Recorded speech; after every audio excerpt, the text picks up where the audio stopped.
Ladies and gentlemen, my name is Kevin Jackwitz. This is the Kaged Review, and this is a review for WWE SmackDown, and this is for November 1st, 2019.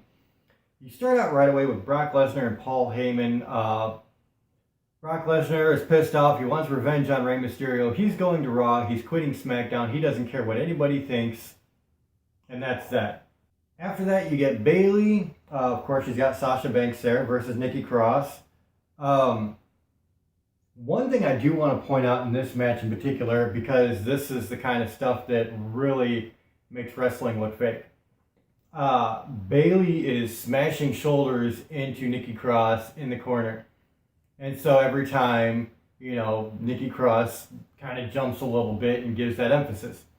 Well, there was a spot where Bayley had stopped doing the shoulder and Nikki still jumped into the corner. And so it was at that point that it was just like a big Hail Mary, like, hey, this is as fake as you can get. You gotta be able to read better than that. That was bad. It really looked ridiculous. Usually they're both really good in the ring though, and I really like them, so, but that was just worth mentioning. So at the end of the day, Bayley gets the win, and then Shayna Baszler comes out and just decimates both women. And actually, she took out Sasha Banks too. So Shayna Baszler comes out from NXT just looking strong as hell. After that, you get Sami Zayn. He's in an interview. He's talking a little mess about NXT. And out comes Matt Riddle and Keith Lee. And so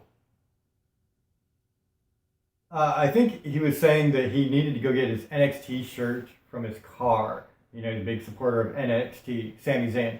And so he acts like he's going to go to his car to get his NXT shirt. And then he just starts running. And he gets cut off. And for some reason, he runs directly to the ring because we all know that your car is going to be through gorilla position. Matt and Keith Lee, they follow. They just decimate Sami Zayn. So that was kind of fun, a little bit. And then you get Miz TV. He's supposed to be interviewing Bray Wyatt, but Bray Wyatt is not there. And I guess I should interject here that the reason NXT is taking over SmackDown is because most of the people that are supposed to be on SmackDown aren't back from Saudi Arabia yet. There was some travel problems, and nobody was back. Brock Lesnar made it back somehow, but nobody else had. So Miz TV turns into, he's talking about NXT guys coming out during matches, Shayna Baszler, Matt Riddle, and Keith Lee. And then Tommaso Ciampa comes out, which was very, very cool. And they have some back and forth with each other, and that leads into Miz versus Ciampa. And good. I mean, I was pretty entertained with it. I think Miz, wasn't necessarily the best opponent for Ciampa coming into this, but still really good, man. It was really good. It was fun to see. That was for sure. At the end of the day, Ciampa gets the win, so that was awesome. Then you get, it's supposed to be Mandy Rose and Sonya Deville there in the ring, and they're supposed to be taking on Dana Brooke and Carmella, but Bianca Belair is backstage just tearing both of them apart. Takes out Dana Brooke and then does a gorilla press slam over some storage bins with Carmella. So that was really cool. And then after that, Rhea Ripley and Tegan Nox comes out, and so they take on Sonya Deville and Mandy Rose. So it's very cool to see the NXT stars going up against the SmackDown stars. I thought that was a very, very good idea. At the end of the day, Rhea Ripley and Tegan Nox gets the win here. So that was pretty cool, man. You get a backstage bit with Daniel Bryan talking about how he wants to fight, and he's getting in Triple H's face. Shawn Michaels is there, of course. And Triple H brings in Adam Cole. And so that sets up the main event is going to be Daniel Bryan versus Adam Cole. So just before that match, you get a Stephanie McMahon bit talking about the women's movement and Lacey Evans and Natalya from the Saudi Arabia Crown Jewel. And that was a very big moment. And I'll talk about that with the Crown Jewel review. All you do is go look at that. I'll just say that it was a very, very cool moment in history as far as that goes. They could have picked better people for the match. A better person. Natalia, I love. Lacey Evans, I don't. That leads into Daniel Bryan versus Adam Cole. Roderick Strong comes out at the beginning and then just walks back out.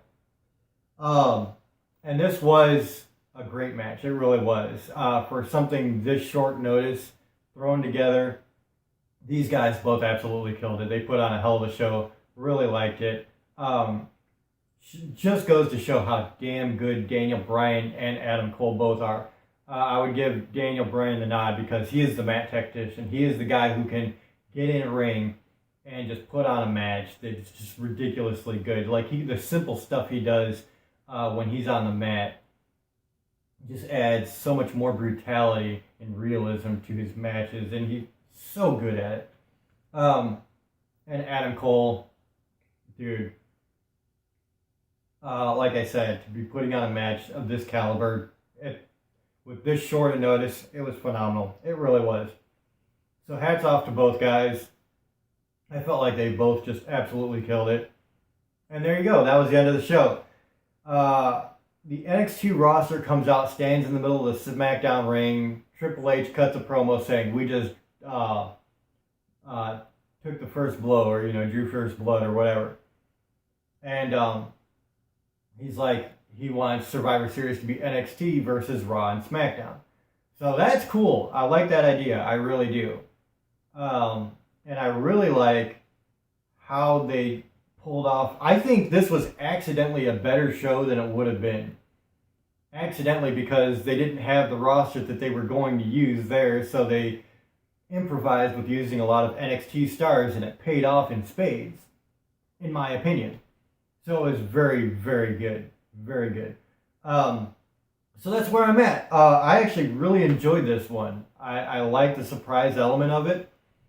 I think that people getting stuck in travel was probably the best thing that could have happened to SmackDown, in my honest opinion. So I felt very strongly about this. I'm going to give it an 8 out of 10 because I really like what they did with it. And I can't wait to see more of that, honestly. So that's where I'm at, ladies and gentlemen. Let me know what you think in the comments below. If you enjoyed this, hit the like button, subscribe, and share. My name is Kevin Jackowitz, Kaged Nation, out.